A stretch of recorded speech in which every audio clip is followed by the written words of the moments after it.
I'm Kamran Samimi. My sculpture here at Thomas Square is called Recollection. The sculpture connects to my interest in history and the passage of time. These pieces of wood which I used are building beams that were salvaged from the deconstructed Ward warehouse. And of course, that place is no longer here. There's a history before that, and that's the fact that this wood was all pieces of lumber which were cut down from Douglas fir trees that grew in the Pacific Northwest. And even before that, these trees were, planted, and they were seeds that grew from the soil and the rain and the wind, and finding the nature in what was rubble, awakening the tree from the lumber. It's still in there. And so as I work with the material, I'm really interested in kind of excavating, uncovering that complex and very layered history. My process of making these sculptures is kind of like merging with them. It's a way that I can, in a sense, return to nature, which is ultimately, that's all of our source. I think of these sculptures as totems.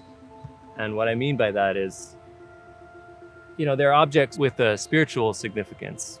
That significance is the fact that they connect to memory, passage of time, the fact that we live in this constantly changing world, and the way that we experience those things and connect to them, for me, is very spiritual, and it's something that transcends the physical material of the wood, the sculpture.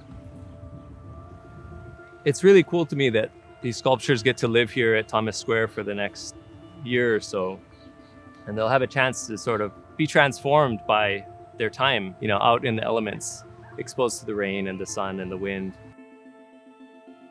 It's important to me with all of the work that I make that it somehow connects to the natural world, either in an explicit or implicit way. They're carved and shaped to sort of harness and work with the natural elements that exist being exposed to the weather here.